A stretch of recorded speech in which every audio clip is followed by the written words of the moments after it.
Ein Coding-Assistent direkt in den DevTools vom Chrome? Das gibt's jetzt ganz frisch im neuen Chrome Canary. Ahoi beim WebDev Lab. Ich zeige dir heute, wie du die AI Assistants in den Chrome DevTools einschaltest und was du damit so machen kannst. Aktuell ist die AI Assistants genannte Funktion nur im Chrome Canary verfügbar, den es ausschließlich für Windows und Mac gibt. Linux-User schauen leider in die Röhre. Auf google.com/intel/de/chrome/canary kannst du den Browser runterladen.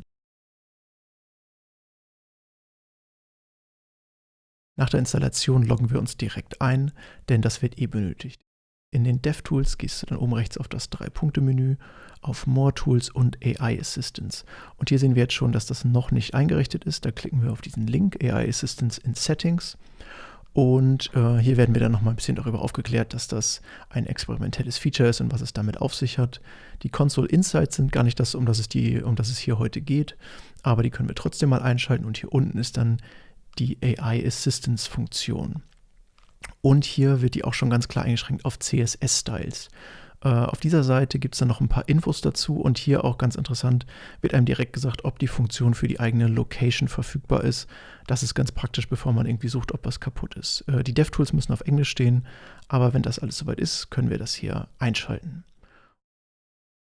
Ich habe dann die DevTools auch mal auf die rechte Seite getan, weil die AI Assistance Chat-Funktion hier unten doch ein bisschen mehr Platz einnimmt.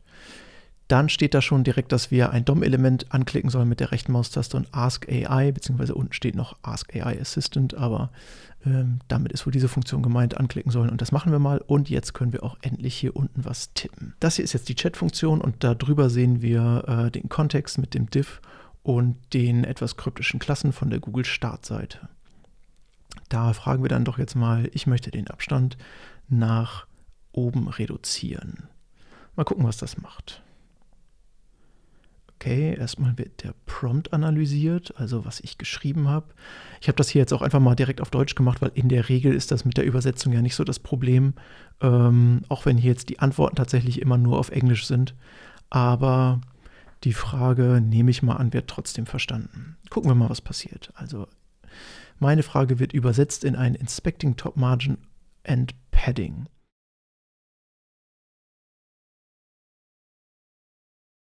Der Margin Top ist aktuell bei 198 Pixeln. Oben rechts sehen wir aber, Margin Top steht auf Auto. Und hier kommt dann aber auch ein Vorschlag, das mit CSS zu machen. Ein Klick auf den Vorschlag hier unten pastet die Antwort einfach nur da rein. Testen wir das nochmal. Okay, how can I make this change permanent? Okay, locate the CSS rule, modify the rule, save the changes, verify the changes. Okay, also die relativ normalen Sachen, finde raus, wo die CSS-Regel steht, bearbeite sie, speichere sie und guck dir danach an, ob es auch tatsächlich funktioniert hat. Ich glaube, für weitere Tests wäre es ganz interessant, vielleicht mal kurz hier einen Workspace einzurichten im Chrome, also so, dass wir direkt Dateien haben, die wir auch im Chrome bearbeiten können, die aber auf der lokalen Platte liegen. Vielleicht ist der AI Assistant ja so sehr in Chrome integriert, dass der auch selber die Dateien schreiben kann. Das wäre ja eigentlich ganz spannend, dass man nicht immer alles copy und pasten muss. Testen wir das mal. Okay, hier habe ich jetzt mal ein Verzeichnis Coding AI als Workspace eingerichtet. Kann hier direkt eine HTML- und CSS-Datei drin schreiben und links ist die Seite dazu. Irgendwelche Autocompletion-Sachen wie in Emmet gibt es hier nicht und es gibt auch nichts im Kontextmenü. Also hier gibt es kein Ask AI oder sowas.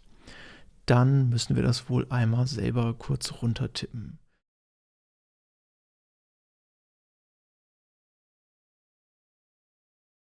Machen wir nochmal ein Body dazu und tun da ein Main-Element rein. Denn der Assistant möchte ja immer, dass wir mit irgendeinem DOM-Element agieren, das markiert ist. Vermutlich wird das in der Regel als Kontext rangezogen. Und dann nehmen wir mal ein leeres Main-Element und gucken mal, wie wir damit zurechtkommen. Da rechts, was ist das? Das öffnet direkt den AI Assistant oder die AI Assistance Funktion. Ich werde wahrscheinlich noch häufiger AI Assistant sagen. An dieser Stelle. Dann lernen wir nochmal den Chat. Wir wollen mal was zum Main-Element fragen. Ich möchte eine Seite mit einem einfachen Block-Layout bauen. Sorry, I can't answer that. I'm best at questions about debugging web pages. Vielleicht müssen wir die Frage ein bisschen anders stellen. Was wäre das beste Markup für ein einfaches Blog-Layout? Dasselbe, okay. Das DOM für mein Blog-Layout wird nicht angezeigt. Wie sollte es am besten aussehen? Okay, wir scheinen irgendwie da nicht drum herum zu kommen. HTML möchte es anscheinend nicht schreiben. Vielleicht ist Deutsch das Problem. I want to build a simple blog layout. Can you help me with that? Nee, okay. Lassen wir das vielleicht doch mal sein und schreiben das HTML erstmal selbst. Ich skippe das für euch mal.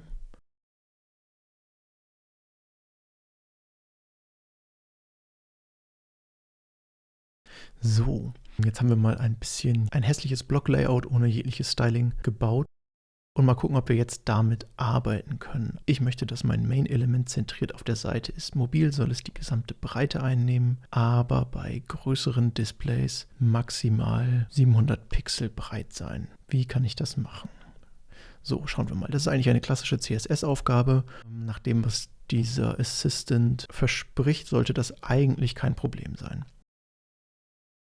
Schön, meine lange Frage wird reduziert auf Centering and Sizing the Main Element. Ist ja auch gar nicht verkehrt. Durchaus richtig interpretiert. Die Breite wird hier von der aktuellen Displaygröße irgendwie rausgeholt. Ja, hier drin sehen wir dann auch direkt, warum.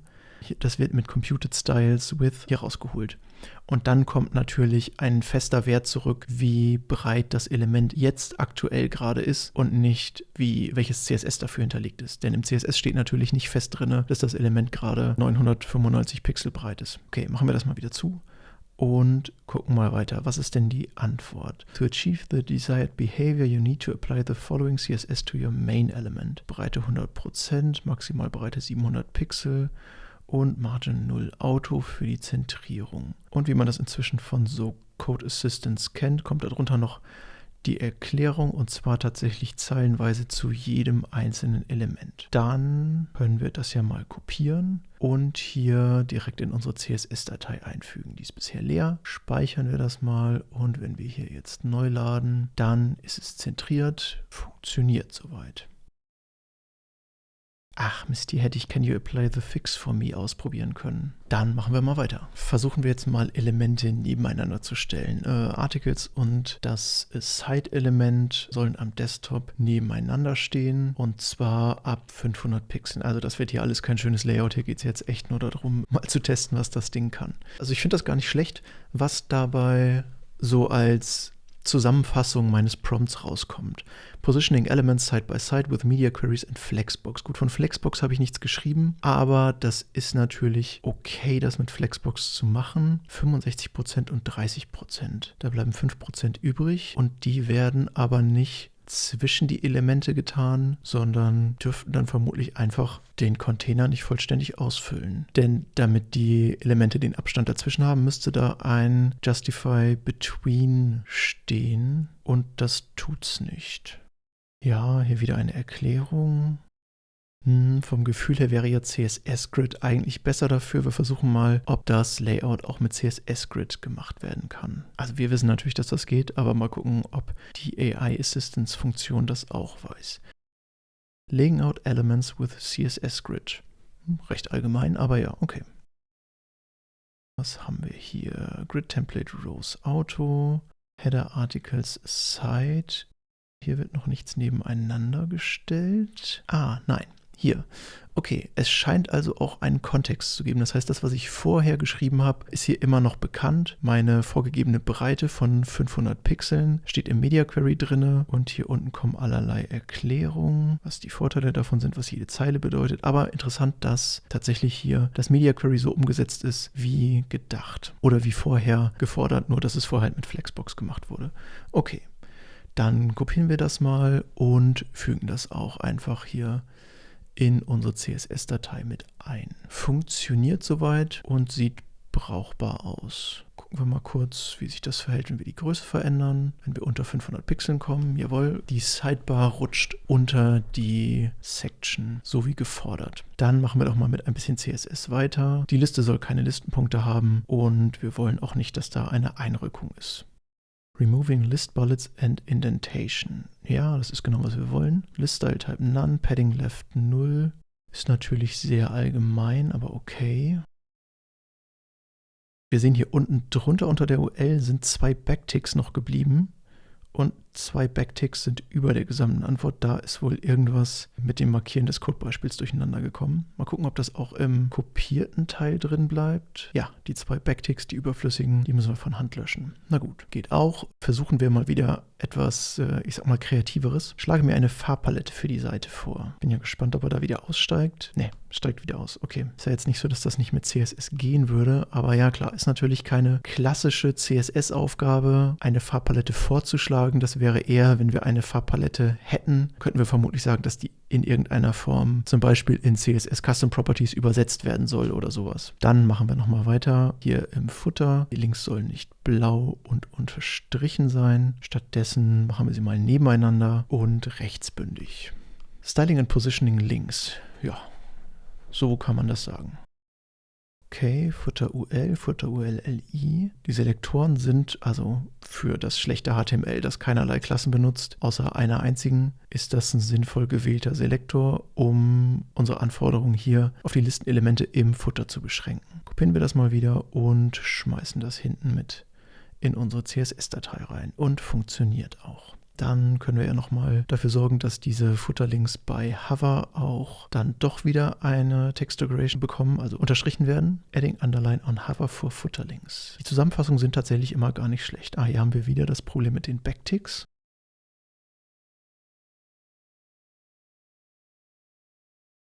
So, jetzt versuchen wir mal nahezu keinen Kontext zu geben und das wie in einem Gespräch zu machen. Außerdem nenne ich jetzt mal das Aside einfach Sidebar, ohne es weiter zu spezifizieren. So, Adding Underline on Hover for Sidebar Links. Okay, Adding Underline. Ja, das ist natürlich tatsächlich das letzte, was ich gemacht habe. Underline bei Hover, aber das hat natürlich nur einen Effekt, wenn wir das davor auch machen. Und das fehlt jetzt. Es wurde jetzt im Prinzip einfach nur das, was ich das letzte Mal gemacht habe, also wirklich die Sache davor, wonach ich ja im Prinzip auch gefragt habe, ist jetzt übernommen worden, aber, also wir wissen ja, das Ding ist nicht schlau, aber wäre es schlau gewesen, hätte es natürlich gewusst, dass Text Decoration Underline bei der Liste in der Sidebar überhaupt nichts macht, weil die ist schon unterstrichen, egal ob bei Hover oder nicht, und dann nochmal extra zu setzen, dass die jetzt unterstrichen sein soll, hat nicht so richtig einen Mehrwert. Aber immerhin, es wird nochmal vorgeschlagen, dass man das auch animieren könnte und dafür kommt auch ein Codebeispiel mit. Nur wie schon gesagt, bringt in diesem Fall nichts. Okay, machen wir das mal kurz deutlich. Es fehlt noch Code, damit die Links initial gar nicht unterstrichen und blau sind. Mal schauen, ob jetzt es so schlau ist, dass es immer noch um die Links im Aside geht oder ob wir jetzt was kriegen, was für die gesamte Seite ist. Ja, jetzt gibt es ein Codebeispiel für die gesamte Seite. Das kann man machen, hilft aber natürlich nicht so richtig hierfür. Mal gucken, ob es das noch einschränken kann. Nur für die Sidebar sollte das gelten. Applying Link Styles to Sidebar Links only. Ja, okay. Color Inherit, Text Decoration None. Ja, das mit den Backticks, dass die immer in den Codebeispielen bleiben, scheint es häufiger zu geben. Aber der Code funktioniert und können wir so anwenden. Okay. Dann schauen wir doch nochmal weiter. Ich möchte die einzelnen Artikelelemente deutlicher voneinander abgrenzen. Also hier jetzt diese Teaserblöcke mit Titel 1 und immer dem Lorem Ipsum dazu. Mal schauen, was da für Vorschläge kommen. Es ist ja relativ vage und es gibt da ja zig Möglichkeiten. Gucken, ob wir jetzt einfach nur eine Lösung kriegen. Nein, okay. Option 1 und zwar von wie viele? 1, 2 und noch eine dritte wahrscheinlich. Okay. Margin, Padding und Border. Na gut, ich sag mal nicht unbedingt die kreativsten und auch recht ähnlich, aber durchaus Optionen zum Abgrenzen. Und wie so häufig natürlich mit viel Erklärung drumherum, was die machen. Wir entscheiden uns mal für die Border und fügen das hier auch ein. Wieder die obligatorischen Backticks weg. Jetzt haben wir unter jedem Element eine Border. Also ich versuche es nochmal mit einem neuen Chat, das beim letzten Element die Border wegzukriegen. Denn die letzten Male ist jetzt nie angeboten worden, wie beim allerersten Mal, dass AI Assistance das auch direkt anwenden kann. Das wollte ich ja nochmal ausprobieren, weil ich hier jetzt im Workspace bin und der Browser damit eigentlich Zugriff auf die Dateien hat. Mal gucken, ob wir das jetzt wieder angeboten kriegen, dass er das auch direkt anwenden könnte, was hier vorgeschlagen wird. Die Lösung sollte eigentlich relativ einfach sein, not last child oder so, oder fürs last child ein Border Bottom None zu setzen. Ja, man kann das natürlich auch überschreiben. Das ist ein bisschen Geschmackssache. Und hier gibt es jetzt die Möglichkeit, yes, apply the fix. Das ist neu. Paused, applying the fix. Okay, hier wird mir jetzt angezeigt, welcher Code ausgeführt werden würde. Das sieht aber alles nicht danach aus, dass irgendwie die CSS-Datei geändert werden würde. Ja, nochmal use code snippets with caution. Hier in der CSS-Datei ist auch nichts geändert worden bisher. Aber interessant, bevor Veränderungen an der Seite vorgenommen werden, wird mir einmal gezeigt, was gemacht werden würde und dann wird das angewendet. Auch interessant, hier wird $0 benutzt. Das ist in der Regel, oder was heißt in der Regel? Das ist eigentlich immer das Element, was ich unter Elements markiert habe. Das ist jetzt hier im Kontext auch die UL, das heißt, das passt dazu. Aber ich hätte fast erwartet, dass er irgendeinen absoluteren Selektor dafür benutzt. Gucken wir mal, was passiert. Okay, nochmal paused. The fix did not work as expected. Wurde direkt noch getestet, ob das auch funktioniert und jetzt kommt er mit einem anderen Codebeispiel oder mit einem anderen Lösungsvorschlag. Schauen wir mal, was passiert. Hier unten sehen wir jetzt auch beim Kontext, das hat noch eine Klasse gekriegt. AI Style Change 1. Unser UL wurde erweitert im DOM. Er hat ein Problem erkannt. Okay, I see the issue now. There's a CSS rule targeting section articles ULLI. Ja, that sets the bottom border. Ganz genau. Wir sollen die Spezifität erhöhen oder important setzen. Immerhin steht dabei not recommended. Finde ich schon mal gut. Oder modify the existing rule. Ja, das wollen wir doch. Apply the fix, bitte. Es fühlt sich gerade so ein bisschen an, als würden wir uns im Kreis drehen. Ja, jetzt wieder paused. Im HTML sehen wir aber auch nicht, dass irgendwie diese Klasse hinzugefügt wurde. Scheint tatsächlich im Moment ausschließlich im Browser-Style zu sein. Und hier rechts sieht man auch, dass da irgendwas Komisches gemacht wurde. LI Last Child Object. Da ist doch irgendwas schiefgegangen in den Inspector-Style-Sheets. Na gut, gucken wir mal, ob es diesmal klappt. The fix still did not work as expected. Okay, immerhin ist er sich darüber im Klaren, dass es jetzt nicht der erste Versuch ist, der nicht geklappt hat, sondern schon ein paar mehr hier ins Land gegangen sind. Versuchen wir es mal weiter. Continue. Reinvestigating existing styles with updated selector. I apologize for the continued trouble. Danke. Der vorherige Fix hat nicht funktioniert, weil es die bestehende CSS-Regel gibt. Ja, genau. Das hatten wir ja jetzt aber schon ein paar Mal. Und wieder das Angebot, dass die CSS-Regel hinzugefügt werden könnte. Should I proceed? Aber diesmal kein Button. Netter Versuch. Yes, please proceed. Und Code to execute. Das ist wieder alles nur in der Seite. Gucken wir mal weiter. The fix has been applied successfully. AI Assistance ist jetzt der Meinung, dass wir hier einen Fix für das Problem haben, aber ich denke eigentlich nicht. So, fragen wir doch nochmal nach, ob dieser Fix denn ein Reload der Seite überstehen würde. Darum ging es ja schließlich eigentlich, das mal auszutesten. Nein, na schade auch. Ja, um einen Fix permanent zu machen, müsste ich das kopieren, in die Datei schreiben und speichern. Alles nicht so hilfreich. Die Option, can you help me find the CSS-File? Mal schauen, ob es einen anderen Weg gibt, den AI Assistance noch kennt, um das dauerhaft zu speichern. Eine Browser-Extension benutzen, User-Style-Sheets benutzen, das CSS zur HTML-Seite hinzuzufügen. Naja, ob das helfen würde, ein CSS-Preprocessor zu benutzen. Das, ich sag mal, die ersten zwei sind okay, die letzten zwei sind eher so allgemeiner Natur. Es geht ja schließlich darum, jetzt das zu persistieren. Dann weisen wir doch jetzt mal ganz deutlich darauf hin, dass die Datei für den Browser über den Workspace im Chrome erreichbar ist und die Datei dort direkt gespeichert werden könnte. Saving the updated CSS rule to the workspace file. Okay, I've saved the updated CSS rule. Interessant. Wir sollen die Seite neu laden und dann einmal bestätigen, ob das zu unserer Zufriedenheit geändert wurde. Nette Behauptung, aber die CSS-Datei sieht nicht so aus. Irgendein Cache? Nein. Schließen und wieder aufmachen macht auch nichts und es ist auch nicht an anderer Stelle eine neue Regel hinzugekommen. Dann laden wir mal neu und die Linie ist wieder da. Liebe AI Assistance, das hat nicht geklappt. Okay, interessant. Investigating Workspace File Saving Issue. I understand the frustration. Ja, so langsam. Es scheint, dass die vorherigen Sachen nicht funktioniert haben. Ja, wir waren dabei. Limitations of the DevTools Workspace API. Nee, das copy und pasten wir uns hier nochmal. Also das mit dem Workspace scheint nicht zu funktionieren. Auch wenn wir die AI Assistance hier einmal dazu gebracht haben zu behaupten, dass sie die Änderung gespeichert hat, sieht das nicht so aus, als wenn das tatsächlich funktioniert. Okay, das war ja jetzt mal insgesamt ein kleiner, interessanter Test. was hier so funktioniert und was nicht, sage ich mal. Das Ganze dreht sich tatsächlich bisher ausschließlich um CSS. Okay, wir lassen uns noch mal kurz erklären, das haben wir bisher noch nicht getestet, wie denn sowas funktionieren könnte. Erklär mir, wie das CSS-Grid hier funktioniert. Analyzing CSS Grid Layout on Main Element. Okay, das lässt jedenfalls darauf hoffen, dass wir keine ganz allgemeine Erklärung kriegen, wie CSS Grid funktioniert.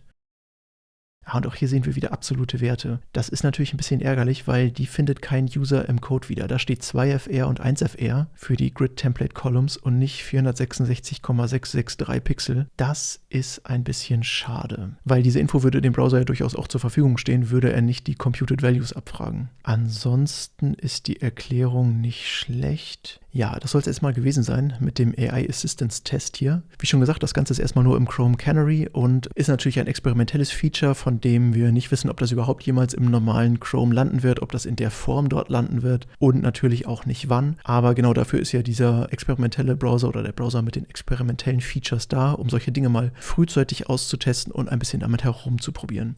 Ich hoffe, das Video hat dir gefallen und du hast was gelernt. Dann lass mir gerne ein Like da. Wenn du Anmerkungen hast, hinterlass mir einen Kommentar unter dem Video. Das nächste Video kommt raus, wenn es fertig ist. Und wenn du das nicht verpassen möchtest, abonniere doch den Kanal. Bis dahin, happy coding und tschüss.